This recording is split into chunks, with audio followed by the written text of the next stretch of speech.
Emma Blake, a 26-year-old nurse, sat on her worn-out couch, staring blankly at the faded wallpaper of her small apartment. Her hands trembled slightly as she held her cup of coffee. The air was thick with tension, and the sound of the ticking clock echoed in the otherwise quiet room. A tired sigh escaped her lips as she thought about the past few days, especially the incident that had changed everything. 2 days earlier, Emma was at the hospital. She had always loved being a nurse, helping patients, and making a difference in their lives. But the stress had been building up for weeks. The long hours, her father's declining health, and the constant inappropriate advances from Dr. Victor Hayes, a well-known surgeon at the hospital, were wearing her down. In the break room, Emma sat quietly, sipping her coffee, trying to gather her thoughts. She overheard some of her colleagues whispering about Dr. Hayes. "You know, he's got a reputation," one of them said. "Yeah, but no one dares to report him," another added. Emma clenched her fists under the table.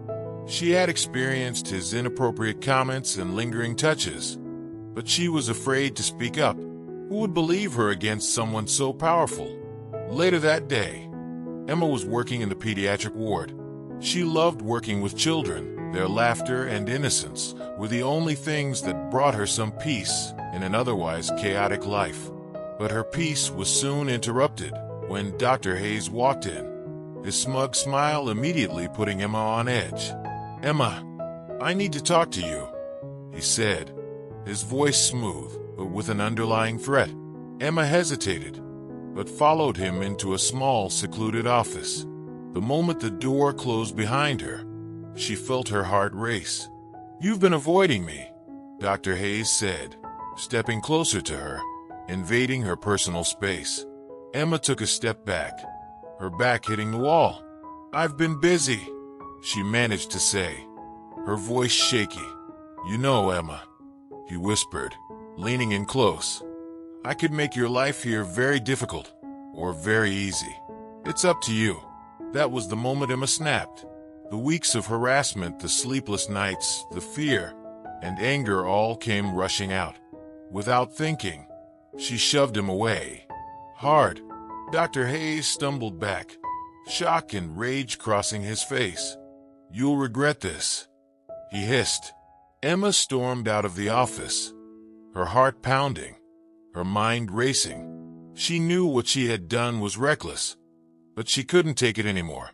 She rushed to the locker room, her hands shaking as she grabbed her things. But before she could leave, the hospital director approached her.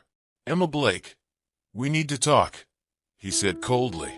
In the director's office, Emma sat silently as he told her she was being dismissed for unprofessional behavior.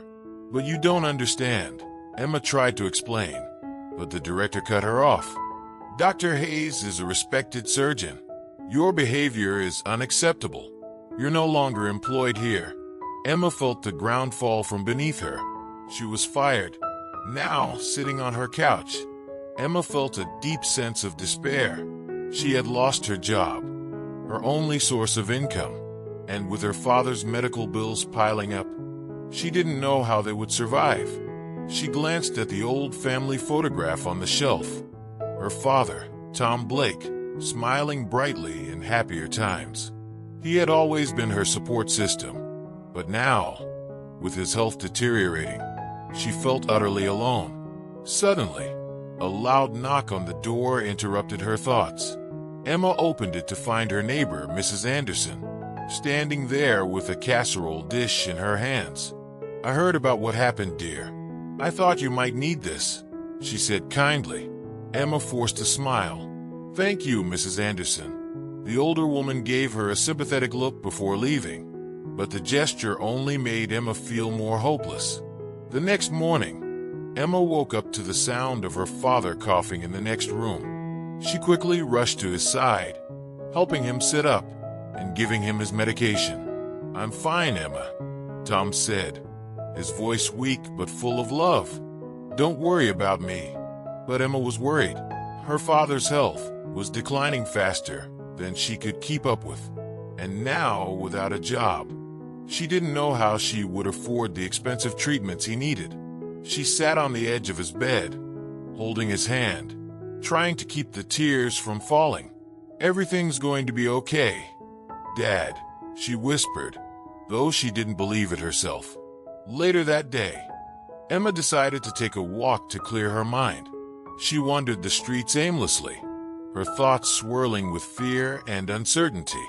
As she passed by a small cafe, she noticed a homeless man sitting on the sidewalk, holding a cardboard sign that read, "Hungry and homeless. Anything helps." His name was Oliver Quinn, and though he looked rough, there was something kind in his eyes. Emma hesitated for a moment, then walked over to him. "Hey," she said softly, handing him the few coins she had in her pocket. "Are you okay?" Oliver looked up at her and smiled. "I should be asking you that," he said, noticing the sadness in her eyes. Emma was taken aback by his observation. "I've just been through a lot," she admitted. They started talking, and before long, Emma found herself opening up to this stranger. She told him about losing her job, her father's illness, and the weight of everything crashing down on her. Oliver listened intently, nodding as she spoke. "Life has a funny way of throwing curveballs," he said when she finished. "But you're stronger than you think." His words, though simple, brought Emma a strange sense of comfort. They talked for a while longer before Emma had to leave. As she walked away, Oliver called out, "Hang in there, Emma. Things will get better." That night, Emma sat by her father's bedside, watching him sleep.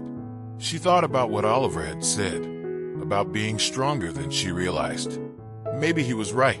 Maybe she could get through this. But just as she was starting to feel a glimmer of hope, her father's breathing suddenly became labored. Emma's heart raced as she grabbed the phone and called an ambulance. At the hospital, Emma paced the waiting room, her mind racing with fear. After what felt like hours, the doctor finally came out. "Your father is stable for now," he said, "but his condition is critical. He'll need constant care." Emma felt the weight of the world pressing down on her. How could she afford the care her father needed when she had no job and no money? As she sat in the waiting room, feeling more lost than ever, her phone buzzed. It was an unknown number. She hesitated for a moment before answering. "Hello, is this Emma Blake?" the voice on the other end asked. "Yes," Emma replied cautiously. "My name is Isabella Stone," the woman said. "I'm calling on behalf of a mutual acquaintance, Oliver Quinn." Emma's heart skipped a beat. "Oliver?" she asked, confused. "Yes," Isabella continued. "He told me about your situation. I think I might be able to help." Emma's mind raced as Isabella explained that she was the CEO of a large healthcare company. "Oliver used to work for me," she said. "He's had a tough time, but he's a good man. And after hearing your story, I wanted to offer you a job." Emma couldn't believe what she was hearing. Isabella offered her a position as a head nurse at one of her hospitals, with full benefits and a salary that would cover her father's medical expenses. Tears welled up in Emma's eyes as she thanked Isabella profusely. A few weeks later, Emma was back at work, this time in a better hospital, with better pay, and more importantly, the ability to care for her father. She visited Oliver at the cafe to thank him. "I don't know how to repay you," she said, smiling through her tears. "You don't have to," Oliver replied, his eyes twinkling with kindness. "Just promise me you'll keep going, no matter what." As Emma and Oliver sat together, sharing a cup of coffee, Emma realized that sometimes the darkest moments lead to the brightest outcomes. And as long as she kept believing in herself, she knew she could face whatever came next. As Emma stood at her father's grave, clutching a bouquet of fresh flowers, she felt a mix of sorrow and hope.